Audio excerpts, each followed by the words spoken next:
Bom dia, boa tarde, boa noite. Eu sou a Ju Fracaroli. E eu sou o Braulio Simberg. E esse é mais um episódio do Versão Digital. Gente, eu tava falando pro convidado de hoje que eu tenho tantas coisas pra falar. Eu poderia falar que ele se apresentou em Harvard. Poderia falar que ele já teve um canal no YouTube pra fazer mágica.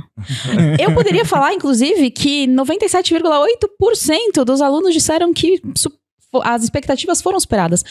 Mas ele hipnotiza as pessoas. Então talvez nada disso seja real. Tudo isso seja da cabeça deles. Então vamos descobrir hoje. Eu tô aqui com o Romani Souza.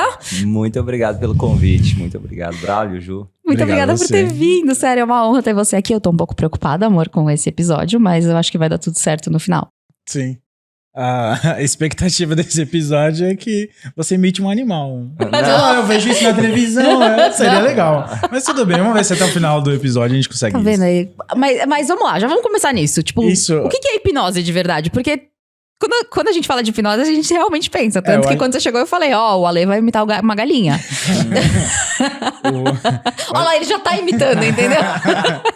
Eu acho que é interessante você explica um pouco o que é a hipnose. Ele já esqueceu. Vamos lá, esquece. Não, brincadeira. Não olha muito pra ele, amor. Mas, pessoal, muita gente faz essa pergunta. O que é hipnose? E essa é uma pergunta que chega a ser até polêmica em relação a próprias pessoas que estudam hipnose há mais de 10 anos. Porque existem diferentes explicações para uma mesma palavra. Inclusive, neurologicamente falando. Eu tenho pós-graduação em neurociência, eu também sou apaixonado pela mente humana, eu vim da área da psicologia, eu me formei em psicologia antes. E a definição que eu acredito ser hipnose, aquilo que eu considero a hipnose, principalmente essa hipnose moderna, e que tem a ver com o processo de autoconhecimento, de transformação, que eu chamei de transformacional, pelo conceito de ser usado para ajudar no processo de autoconhecimento e desenvolvimento humano, eu considero ser usar a comunicação para criar uma realidade. Como assim, Romani? Usar a comunicação para criar uma realidade. Eu vou dar um exemplo prático. Vamos lá. Você tem certeza, quem está assistindo aí, quem aqui já procurou a chave do carro com a chave na mão? Comenta aqui pra gente. Ou até o celular falando no celular. Não, melhor é o óculos aqui. O óculos, usando o óculos. Ou às vezes, a gente tá, se for parar para pensar, às vezes a gente jura que deixei essa caneca aqui, a caneca... Ela tava aqui do lado, a gente tá procurando a caneca na mesa e ela tá na nossa frente e a gente não vê. Quem já passou por essa sensação? Esse é um exemplo de como a nossa comunicação, a nossa sugestão prévia altera a nossa percepção de mundo. A nossa percepção é construída através dos 5 sentidos. Visão, audição, tato, paladar, olfato. E através dos 5 sentidos a gente percebe o mundo. Quando nós alteramos a comunicação, e comunicação não é só a fala, às vezes tem essa confusão também. Então eu falo e eu altero a comunicação, fui hipnotizado. Não é só a fala. A fala é um dos pontos da comunicação, mas a comunicação também acontece de forma interna. Os meus pensamentos, aquilo que eu acredito sobre mim. Um outro exemplo prático é... Quem está assistindo aí, eu tenho certeza que esse vai ter muita gente, porque eu trabalho com isso, então eu sei. Quem está assistindo aí que já teve uma sensação de perda de controle. Talvez o coração comece a acelerar, a boca começa a ficar seca, a sensação parece que eu vou ter um infarto. Às vezes vai até no médico e fala, cara, mas você não tem nada. Quem já passou por essa sensação? Às vezes até acordando no meio da noite. Isso é o chamado ataque de pânico. E se for parar para pensar, isso é um processo hipnótico também. A pessoa, ninguém faz isso porque quer. Ninguém escolhe sentir depressão, ninguém escolhe sentir pânico, ninguém escolhe sentir uma dor crônica, uma enxaqueca. Isso está diretamente ligado com a nossa comunicação. E quando eu digo comunicação, não é apenas pensamento. Como assim? Pode ser pensamento também. Mas pode ser a nossa fisionomia, a minha fisiologia. Pode ser o que eu estou falando sem perceber, eu vou conduzindo a um estado hipnótico. E pode ser até o ambiente externo me hipnotiza. Ele comunica comigo algo. Um exemplo prático disso daqui... Se aqui no ambiente externo eu percebesse que, sei lá, o teto vai desmoronar, a minha reação fisiológica se altera. Então, o ambiente me hipnotiza, o que eu falo me hipnotiza, o que eu estou vendo me hipnotiza, aquilo que eu penso me hipnotiza. E hipnose é muito mais do que só a ideia de pensar, nossa, come uma cebola, Vamos comer fingir que é uma galinha. Eu ainda quero muito ver o Ale fingindo que é uma galinha. Essa ideia, eu acredito muito mais em... Nós vivemos em um estado hipnótico, nós fomos hipnotizados, e o objetivo dentro de um processo de autoconhecimento, com terapia, entendendo mais sobre desenvolvimento humano, é sair do estado de hipnose que eu estou para entrar em um novo estado de hipnose mais congruente com aquilo que faz bem para a minha vida. Um exemplo, uma pessoa que tem uma síndrome do pânico, poder entender mais sobre as próprias emoções, os próprios sentimentos, para sair do estado hipnótico que ela se encontrava antes. Ela estava se hipnotizando, sem perceber. E às vezes gatilho simples. Pode ser um ambiente, levava uma informação, não é consciente, sem perceber, o corpo reage. Não é nem um pensamento. Por quê? Porque se fosse só um pensamento consciente, a pessoa ia pensar diferente, mas ela não consegue. É no corpo, na hora que vê ela já está reagindo. Da mesma forma, uma pessoa que está sentindo depressão. Isso muda a fisiologia dela. Mas o interessante é que se eu fui hipnotizado para entrar em um estado que não está legal para mim, eu posso ser hipnotizado de forma positiva para entrar em novos estados que vão estar mais congruentes com a vida que eu desejo viver. E um exemplo prático sobre isso. Eu sei que tem gente que está pensando, cara, mas eu nunca passei por hipnose. Será que não? Eu vou dar um exemplo prático. O corte de cabelo, a roupa que estão utilizando, a forma que você fala, o sotaque. Nós fomos doutrinados para acreditar naquilo que nós acreditamos. E sem perceber, eu vou vivendo a vida acreditando que eu estou fazendo as minhas escolhas. Mas a maior parte dessas escolhas tem... Na neurociência tem algumas pesquisas interessantes que mostram que várias decisões são tomadas. Por exemplo, tem uma pesquisa que pega e pede para a pessoa deixar as duas mãos e coloca, basicamente pede para ela, olha, você vai fechar uma das mãos. E até de 6 a 7 segundos antes dele fechar a mão, e mesmo ele pensando que ele não estava pensando em qual mão ele iria fechar, já é possível detectar qual mão ele ia fechar. Ou seja, uma decisão racional, muitas vezes, ela é justificada, mas eu já tinha tomado ela antes. Um exemplo prático disso, quando nós vamos num restaurante. Se a gente recebe umas balinhas, a probabilidade de dar uma gorjeta é maior.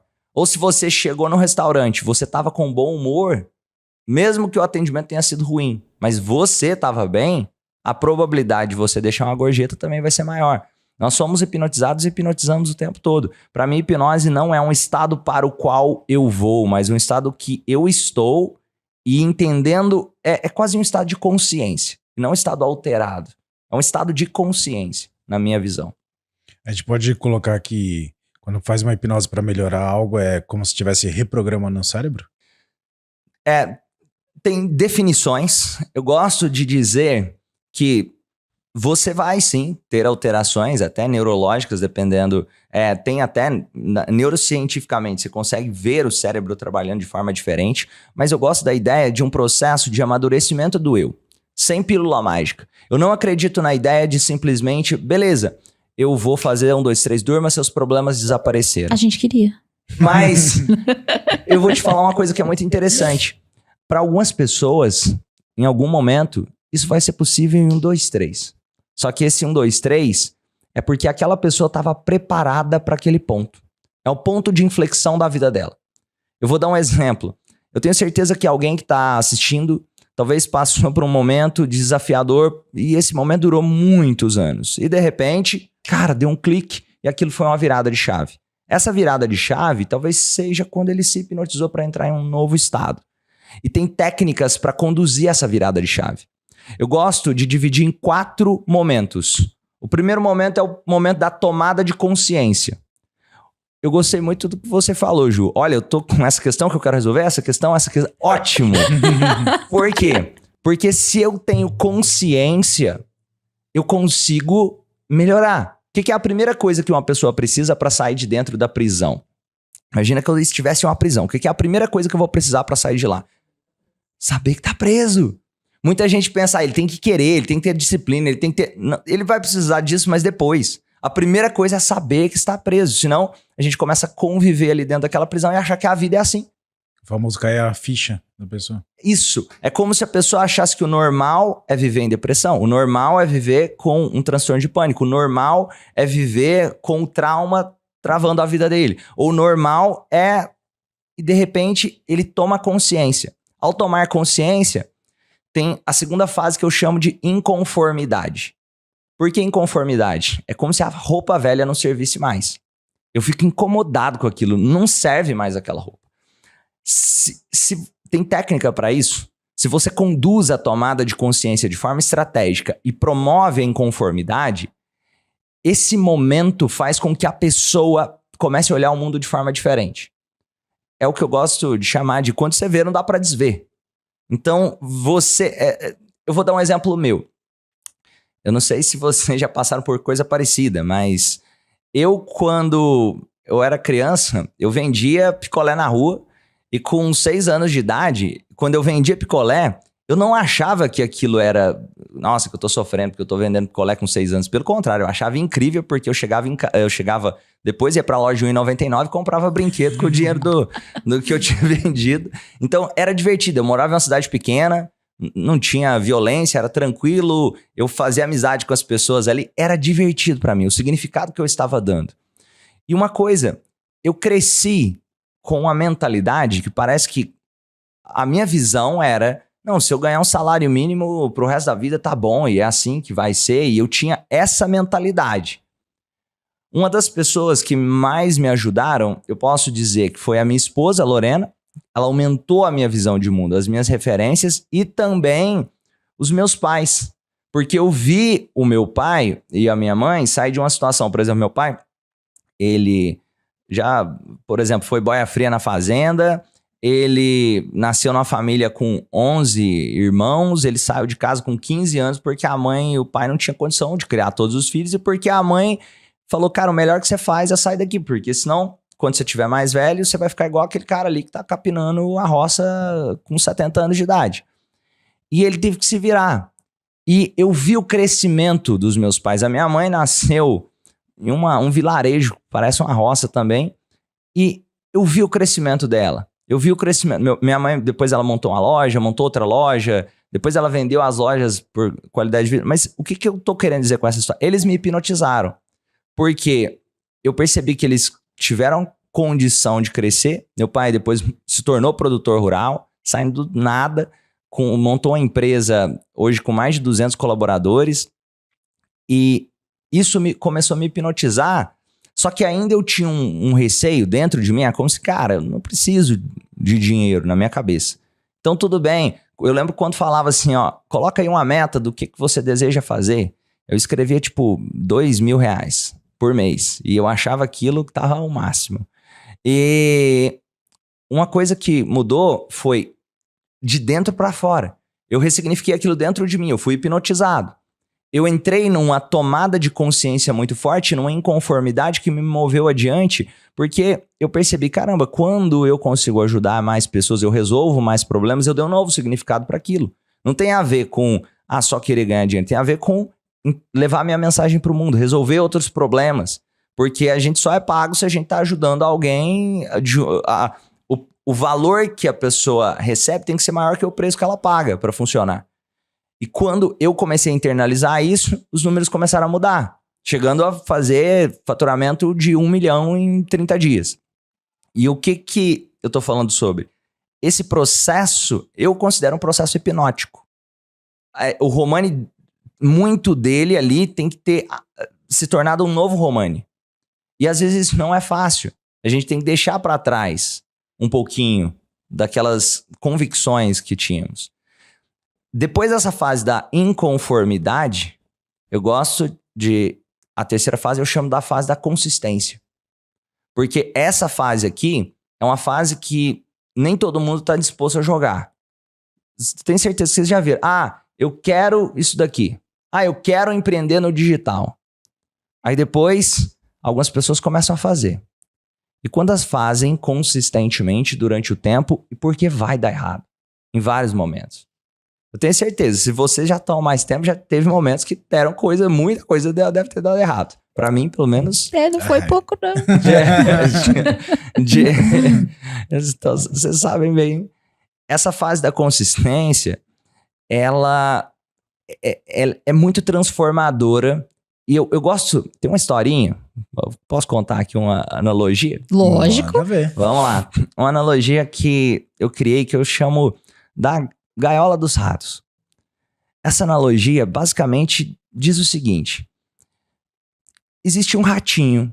Ele estava vivendo lá na gaiola dele. E ele tinha ração, ele tinha rodinha, e tinha mais ratinhos lá onde ele brincava. E, pra ele tava tudo tranquilo. E esse ratinho, eu me vejo nele. Talvez eu era ele. E talvez alguém que tá assistindo aí possa se ver nele também. A gaiola já estava lá. Eu chamo isso de papel de figurante. Eu considero que 90% das pessoas no mundo vivem nesse papel, infelizmente. É um ponto que parece... Não, eu não consigo mudar as coisas já estavam assim. Quando eu cheguei no mundo, já era assim. Então eu não posso questionar. Não dá pra mudar o mundo. Eu tenho só que me adaptar ao mundo. Eu não tô dizendo que é fácil. Só tô dizendo que é possível. E não tô dizendo que em vários momentos a gente também pode ter que se adaptar a algumas coisas que o mundo faz. Só que quando eu começo a tomar consciência que tem uma gaiola, que eu tô lá, mas que eu posso sair de lá, porque existe um mundo lá fora, é comum as pessoas que estão dentro daquela gaiola começarem a chamar a gente de louco. Os outros ratinhos. Fala, cara, mas você vai morrer, não tem ração. Mas o que vai acontecer? Não tem mundo lá fora. É só a gaiola que existe. E por ter nascido na gaiola, fica muito fácil acreditar que é só essa gaiola. Ou por estar tempo demais na gaiola. E essa gaiola pode ser uma condição financeira, pode ser um relacionamento, pode ser a vida profissional, pode ser o lado emocional. Tem várias analogias. E quando a inconformidade toma conta, e olha a palavra, inconformidade, a pessoa estava conformada, ela estava dentro de uma forma. Não cabe mais. E quando vê, não dá para desver. Isso eu chamo de sair do estado de hipnose para entrar em outro melhor. Só que aí vem o segundo estágio, que eu chamo de protagonista. O protagonista não necessariamente é aquele para qual a vida é mais fácil, mas é o que mais se transforma dentro de uma jornada. Lembra de Matrix? Olha como era o Neo no início e como é o Neo no final. É um protagonista. Não foi fácil, mas ele se transformou. E nem necessariamente precisa ser só o que tem o mais tempo de tela, mas é aquele que mais se transforma. E nem o que narra a história. O William Wallace no filme Coração Valente lá, você pega a Elsa de Frozen, a transformação que ela tem, se você perceber, quem tá narrando a história de Frozen não é a Elsa, é a Anna. Ela que conta toda a história. E por que a Elsa é vista muito como protagonista? Porque ela se transforma muito mais dentro da jornada. E eu tô contando sobre isso porque existem desafios, é normal. Tem morro pra baixo e tem morro pra cima. E tudo bem. E eu gosto da analogia de carregar uma rocha. Quando a gente tá carregando a rocha morro acima, tá chamando a gente de doido. Mas em algum momento a rocha vai rolar morro abaixo, vai ficar mais fácil. Falar, olha como ele tem sorte, cara, olha como as coisas são fáceis pra ele. E de repente vem outro morro. E tudo bem. O protagonista, ele tem consciência que se o mundo está assim, ele não tá olhando pro mundo que deram pra ele, mas pro mundo que ele pode construir a partir do que deram pra ele. E entende, inclusive, que a vida não necessariamente é justa como ele gostaria. Porque ninguém se frustra com fatos. As pessoas só se frustram com expectativas em relação a eles. Ninguém... percebe isso. Se algo me acontece e eu fico inconfortável... Nossa, isso é muito ruim. É porque eu tinha uma expectativa errada. Inclusive, a minha definição de imaturidade é não saber criar expectativas. Uma pessoa madura é aquela pessoa que consegue criar expectativas ótimas. E criar expectativas ótimas não é não criar expectativas. É saber dar expectativas ótimas. Onde você consegue performar bem, você consegue se transformando. E no final dessa jornada ali, é quando o ratinho sai da gaiola, ele passa desafios, talvez ele tenha que achar a própria comida, ele tá vivendo o papel de protagonista. Mas eu gosto de chamar esse final da jornada, eu dei esse nome de transformacional, que é aquele cara que volta pra abrir a portinha da gaiola pra outras pessoas. E fala, pode vir que tem um mundo... Que tem um mundo ali diferente, que ajuda a construir esse mundo. Se for parar pra pensar, todas as pessoas que têm negócios grandes ou fazem a diferença, têm impacto no mundo, você pode até não concordar ou não gostar do que elas estão fazendo. Mas elas fazem esse papel. Elas estão transformando as coisas. E às vezes me perguntam, Romano, mas você é louco, você fala que você gosta de mudar o mundo. Mas isso é coisa de criança, Romano. Cara, mas se eu não acreditar nisso, é o mundo que começa a me mudar. Faz todo sentido. Eu tenho isso muito forte. E pra mim, a metodologia de hipnose que eu trabalho é muito esse processo. Eu chamo de gerar esse momento de tomada de consciência muito forte, ajudar a pessoa a sair da gaiola e trilhar esse caminho, tendo a consistência pra chegar lá. Na verdade, a gente só queria que você carregasse a pedra. Escuta, eu anotei 2 coisas enquanto você falava, eu preciso voltar. Uhum. Porque eu quero fazer perguntas. Você falou de virada de chave, né? Que tipo, às vezes vira chave. Já aconteceu comigo várias vezes, por exemplo. Eu tô conversando com você sobre hipnose, e aí, do nada, eu tenho a ideia de sei lá, de como resolver um problema financeiro da empresa de sei lá quem. Tipo, não tem nada a ver a história. Uhum. Mas é um negócio que, tipo, é normal isso. É normal. Isso é interessante, porque eu gosto de dizer que nós estamos a um insight do próximo nível. Uhum. Por que o próximo nível? Porque, lembra que eu falei, de tomada de consciência, de inconformidade, e às vezes é essa chave. E essa chave pode acontecer, não é necessariamente sobre o que eu tô falando, é sobre a pessoa que tá recebendo. Um exemplo, tem gente que tá assistindo ali agora e pode estar amando o conteúdo, e pode ter gente que tá achando um saco o conteúdo, e tem gente que fala, cara, isso aqui me deu um insight que não tem nada a ver com o conteúdo, mas que vai ajudar a vida dele. Então, é muito mais sobre quem eu sou do que sobre quem o outro tá falando ou o que tá acontecendo. E você falou essa coisa ali de ter insights assim, uma coisa muito comum de promoção até de neurogênese, que é basicamente ter esses insights em alguns momentos. Isso é comum, às vezes no banho, ou quando eu tiro um tempo para não fazer nada. Tenho certeza que quem tá assistindo e vocês já tiveram bons insights quando você tava fazendo uma viagem de avião ou uma viagem de ônibus, alguma coisa que você tava aparentemente não fazendo nada e vem... A gente tava indo pra Belo Horizonte, aí eu comecei a escrever um negócio. Aí o avião pousou, e tava, tipo, era pra pousar a comissária, você pode desligar o computador? Aí eu dei o computador pro Braulio e continuei no celular pra não perder o fio da meada, porque tipo, eu tive uma ideia muito boa que eu não podia não escrever, senão eu ia perder. Acontece isso bastante. Não, total. Quando você tá ali no momento... Mas isso acontece muito porque é um momento que você tá relaxado, digamos assim, que você acaba tendo esses insights, porque no banho acontece muito, ou quando você tá, dormindo, sabe, desligado ali, a televisão tá ligada, mas você tá viajando, não tá nem prestando atenção, e daqui a pouco você fala, cara, é isso. E aí você tem esse insight. E isso pode acontecer até por ter visão por outro ângulo, e imagina isso, eu tô muito pensando, eu tô olhando só pra esse copo aqui, pra essa caneca. Eu tô olhando pra caneca, olhando pra caneca, olhando pra caneca. Então fica às vezes difícil de ver que isso aqui tá atrás. Quando eu tiro um pouco o olho da caneca, que eu tô sentado, às vezes pensando em nada, eu tenho a possibilidade de ver a mesa. Então isso pode ampliar realmente a minha percepção das coisas. Por isso é tão importante ter pessoas boas do nosso lado, até em equipe de trabalho. Por exemplo, eu fiz um evento agora, um evento de hipnose voltado para autoconhecimento e transformação. Eu contratei uma pessoa para me ajudar no evento. E eu tenho experiência para entregar evento. E eu tenho experiência para fazer oferta, mas por que eu contratei ela para me ajudar a olhar? E era uma pessoa para me ajudar a olhar sobre a oferta do evento, que é algo que eu entendo. Eu fiz isso porque eu sabia que ela iria estar vendo coisas que eu não iria estar vendo. E é muito importante. E outra, até uma recomendação, quem faz eventos, coisas do tipo, tira um tempo pra não fazer nada também.